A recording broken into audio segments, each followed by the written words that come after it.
Oke, assalamualaikum warahmatullahi wabarakatuh. Kembali lagi pada program yang tentunya bisa dilihat dari baju yang kita pakai ya. Identitasnya ada Islam aktual, di mana kita akan kembali lagi ngobrol santai tentang Islam, masyarakat dan kehidupan sehari-hari. Nah, kali ini sebelum lanjut kepada tema apa yang kita pengen bahas hari ini, saya pengen mereview dengan Kang Boy ya, yang kadang-kadang mungkin kayak masih sleep gitu ya. Kang Boy di sini bagaimana perjalanan Islam aktual sampai saat ini ya. Kalau saya lihat di YouTube itu sudah kita upload itu mulai tanggal 21 Oktober, Pak. Jadi sudah berjalan berapa bulan ini dan itu sudah hampir 47 video Pak ya yang kita upload. Nah, untuk perjalanan itu sendiri sampai bisa, maksudnya sampai sekarang ini seperti apa Pak? Oke, saya sapa dulu teman-teman sekalian. Iya. Jumpa lagi Boleh, dalam Pak, ya. program Islam Aktual yang selalu kita nantikan bersama. Mudah-mudahan ini bisa memberikan satu manfaat, tidak hanya satu ya, manfaat-manfaat yang banyak kepada kita semuanya dalam belajar tentang agama, kehidupan dan masyarakat ya. Jadi bukan hanya agama sebagai ajaran, tetapi bagaimana kita melihat aktualisasi ajaran agama dalam kehidupan. Karena itu namanya Islam aktual. Islam aktual. Gitu. Jadi nama Islam aktual itu maksudnya kita melihat Islam yang aktual. Nah, kenapa harus disebut aktual? Karena Islam sebagai ajaran itu kan tertulis dalam kitab suci, tertulis dalam teks-teks keagamaan yang harus diterjemahkan ke dalam kehidupan. Nah, kadang-kadang ada jarak antara teks dengan yang aktual itu. Maka kita ingin bicara dua-duanya, tapi lebih memulainya dari yang aktual yang terjadi. Nah, karena itu di awal-awal dulu kita membahas tentang ajaran Islam secara sistematis. Ya, secara sistematis dari 3 pilar. Tapi baru 2 pilar yang kita bahas sampai ke jadi akidah, kemudian akidah itu tauhid, lalu yang kedua adalah syariah. Kita sudah bahas itu meskipun tidak tuntas, tapi sebagai petunjuk atau guideline itu oke. Sehingga nanti teman-teman yang ingin melanjutkan lebih jauh bisa merujuk kepada kitab-kitab yang sumber kepustakaan yang kita sebut, atau nanti kita akan bahas secara lebih khusus lagi masing-masing ini. Mungkin dalam seri syariah, seri akidah, seri akhlak. Nah, akhlak ini belum kita bahas. Nanti kita akan kembali.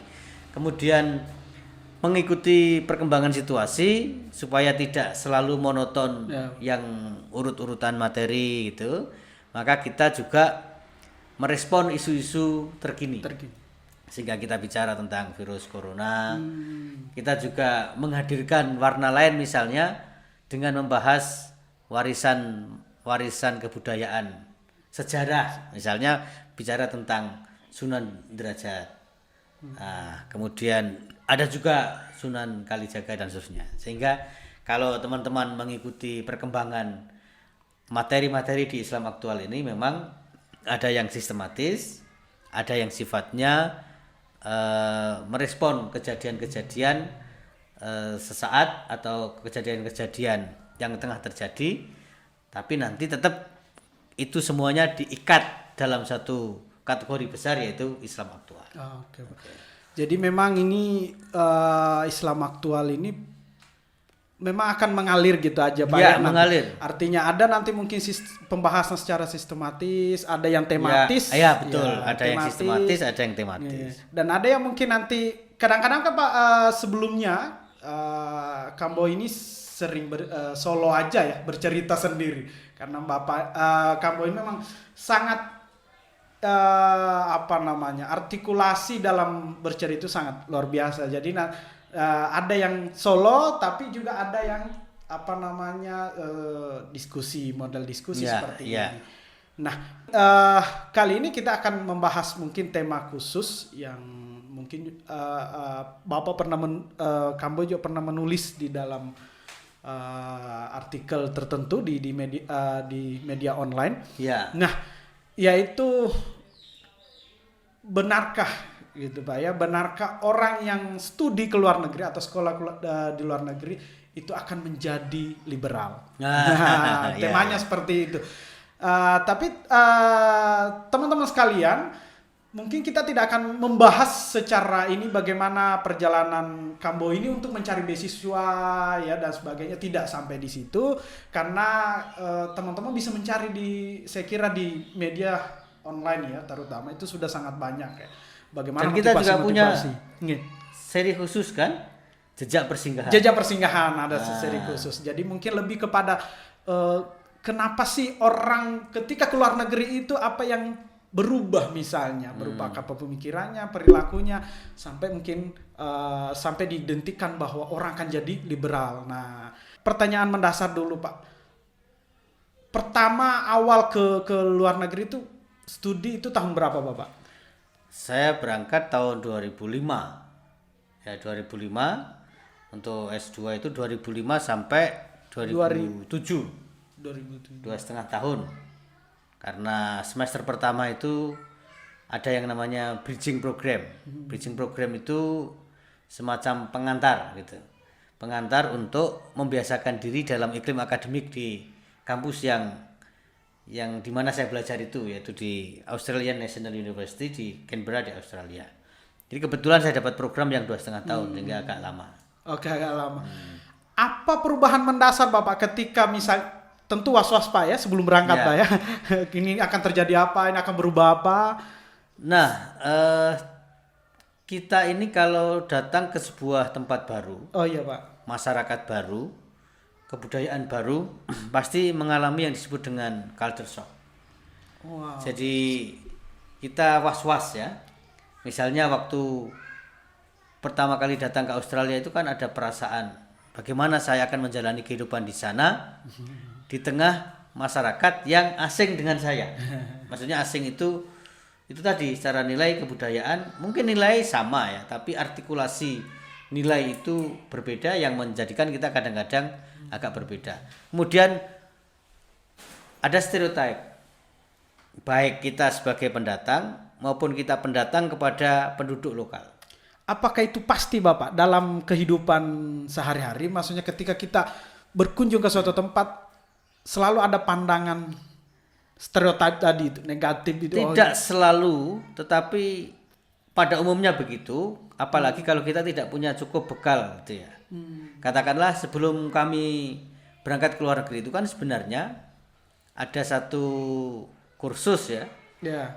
cukup panjang, dan itu ada materi yang bernama cross cultural understanding.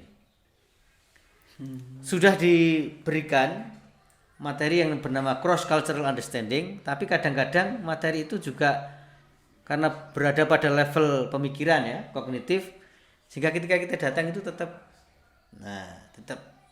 apalagi ketika saya datang dulu itu kan masih rame-ramenya bom Bali ya.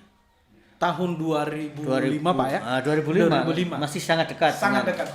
sehingga sentimen Se- tentang masyarakat Islam oleh orang Australia katakanlah begitu, karena korban terbanyaknya kan Dari Australia Pak ya. itu kan cukup kuat sehingga sangat mungkin. Nah, tapi memang stereotip itu bisa dipicu menurut saya ya oleh satu ketidaktahuan, Oke. baik itu budaya, bisa juga bahasa, dan juga tentang nilai tadi. Saya ingin memberi contoh, ini contoh lucu ya.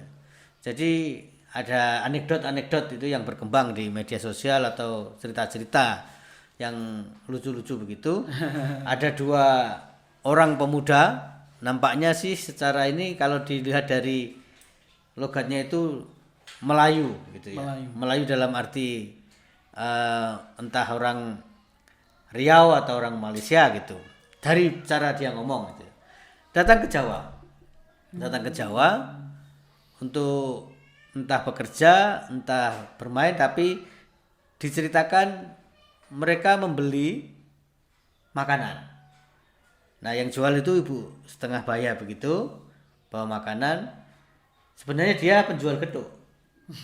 Nah, kemudian dua pemuda ini mendatangi itu, "Makcik, saya mau beli ini, Makcik." Nah, kemudian dia tanya, mungkin sudah bungkusan atau gimana gitu, atau lalu ditanya, ini apa makcik? Nah, penjualnya itu, ini namanya gedok.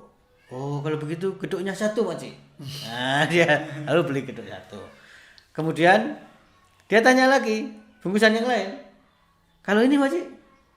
Ah kalau ini sami mawon. Kemudian dia, kalau begitu sami mawonnya juga satu. Nah, lalu temannya yang beda lagi, yang sebelah, kalau ini apa? Karena sudah ngomong sami mawon itu kan artinya sama saja dalam bahasa Jawa. Dalam bahasa Jawa artinya Sama saja. Kan berarti gedok juga gitu. Tapi pemuda yang satunya ini tanya lagi, kalau yang ini apa? Karena si penjual tadi sudah ngomong sami mawon kok masih tanya apa gitu. Sehingga dia bilang, podo wae mas. Kalau begitu saya beli podo wae satu. Nah itu. Nah, lalu satu lagi ada lagi di tiga. Kemudian dia bilang, kalau yang ini sudah ngomong sami mawon, podo wae, kok masih nanya lagi. Sehingga si penjual ini bilang, iki tunggale mas. Ini tunggal berarti ini ya sama saja gitu. Akhirnya mereka beli 4 bungkus. Masing-masing beli 2 kan. Dibawa, mereka makan di bawah pohon. Dan ini bilang, nanti kita buka punyaku 2, ini gedok dan sami mawon. Terus punyamu juga buka nanti. Kita lihat itu podowai dan tunggale. Nanti kita tukar-tukar makanan. Gitu. Akhirnya kan mereka duduk di bawah pohon. Ini kubuka punya aku. Ini kata pemuda yang pertama. Oh ini gedok. Ditaruh ya. Dimakan. Oh enak juga gedok ini. Dia buka lagi. Kalau gitu aku pengen lihat sami mawon itu gimana. Gitu. Akhirnya dia taruh ya. Loh sama saja. Keliru agaknya makcik ini. Dia bilang gitu. Akhirnya oke, cek punyamu. Yang satunya dibuka. Pemuda yang kedua ya. Ini podowai. Akhirnya podowai dibuka. Podowainya dibuka. Sama saja.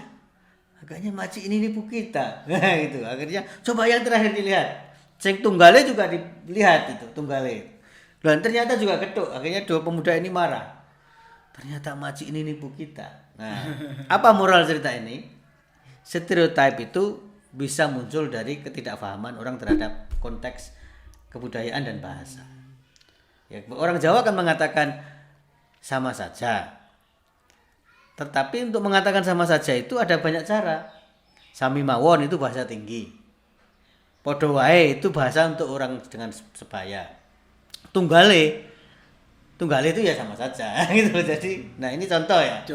Contoh bagaimana kalau kita ini gagal menangkap aspek kebudayaan dan bahasa dalam sebuah masyarakat akan mudah muncul stereotip. Nah, gitu.